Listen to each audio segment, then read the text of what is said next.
August মাসের এক সন্ধ্যায় আব্বা মারা যাওয়ার পর ওনার পুরনো ছেঁড়া পকেটে একটা ছোট্ট সাদা কাগজ পাই। আর সেই কাগজে লেখা ছিল আমার স্ত্রীর নাম, আর পাশে লেখা একটা সংখ্যা 720। আমি রফিক নটবর আছি আপনার সাথে। ভিডিওটা শেষ পর্যন্ত দেখুন, তারপর বলুন আপনি আমার জায়গায় থাকলে কি করতেন। আমি ভেবেছিলাম আব্বা বুঝি ওনার জমানো পেনশনের কোনো হিসেব রেখে গেছেন, অথবা আমার অজান্তে আমার স্ত্রী ওনার কাছ থেকে কোনো টাকা ধার নিয়েছিল। বিগত কয়েক বছর ধরে আব্বা আমাদের সাথে ছিলেন, কিন্তু সত্যি বলতে আমার সাথে ওনার কথা হতো দিনে সর্বোচ্চ দুটো: চা খেয়েছো আর লাইটের সুইচটা অফ করো, ব্যাস। আমি ব্যস্ত থাকতাম আমার চাকরি, প্রমোশন আর ডেডলাইন নিয়ে। রাত করে বাড়ি ফিরতাম, দেখতাম আব্বা ঘাড় পাকা করে পুরনো টিভিতে খবর দেখছেন। আমি রুমে ঢুকে যেতাম।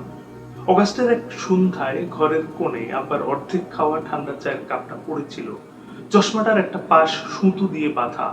অঙ্কটা মেলাতে পারছিলাম না। আমার স্ত্রীকে ডেকে কাগজটা দেখালাম। বললাম, আব্বা তোমাকে 720 টাকা কিসের হিসেব লিখে দিয়ে গেছেন? আমার স্ত্রী কাগজটার দিকে তাকিয়ে রইল, কোনো কথা বলল না। তারপর আস্তে করে আব্বার পুরনো বাটন ফোনটা আমার হাতে দিল। গল্পের মোড়টা এখানেই ঘোরে। ফোনটার কল হিস্ট্রিতে ঢুকে আমার বুকের ভেতরটা মুহূর্তে ফাঁকা হয়ে গেল। গত এক বছরে আব্বা আমাকে বা আমার স্ত্রীকে একবারও কল করেননি, কিন্তু রিভ্যালিডেশনে দেখলাম একটা নির্দিষ্ট নম্বরে তিনি প্রতিদিন ঠিক 3 বার করে ডায়াল করেছেন, দিনে 3 বার। নম্বরটা কার জানেন? আমার নিজের পুরনো সেই নাম্বারটা, যেটা আমি 5 বছর আগে বন্ধ করে দিয়েছি। আমার স্ত্রী চোখের জল মুছে বলল, তুমি যখনই কাজ নিয়ে ব্যস্ত থাকতে অথবা রাত করে বাড়ি ফিরতে, উনি আমাকে বলতেন, ওর ওই পুরনো নম্বরে একটা রিং দিয়ে দেখি তো, যদি ভুল করে ধরে। উনি জানতেন নাম্বারটা বন্ধ, তাও ডায়াল করতেন। আর ওই কাগজটার লেখা 720, ওটি কোনো টাকার হিসেব না। বিগত এক বছরে তিনি মোট 720 বার তোমার এই নাম্বারে রিং করেছেন, বুঝেছো? আমার হাতের ফোনটা তখন কেঁপে উঠল। হাতটা খুব ঠান্ডা হয়ে আসছিল। আমি টেবিলের দিকে তাকালাম।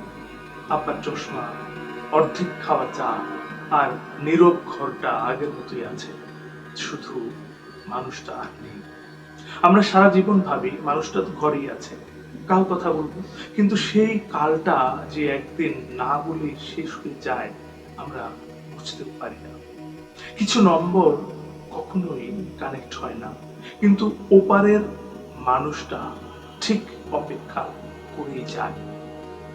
আমার পুরনো ফোনটা আজ চার্জে বসালাম। সুইচ অন করতেই একটাও মেসেজ এলো না, আসা সম্ভব না। কিন্তু আমি আজও ফোনটার দিকে তাকিয়ে থাকি। যদি কোনো ভুল লাইনে একটা রিং একবার বেজে ওঠে। আমার কথা তো বললাম, এবার আপনার কথা। আপনি শেষ কবে আপনার বাবার পাশে বসে 5 মিনিট কোনো কাজ ছাড়া গল্প করেছেন? আজ যদি ওনার বন্ধ থাকা বা পুরনো কোনো নম্বরে কল করার সুযোগ পেতেন, প্রথম কথাটা কি বলতেন?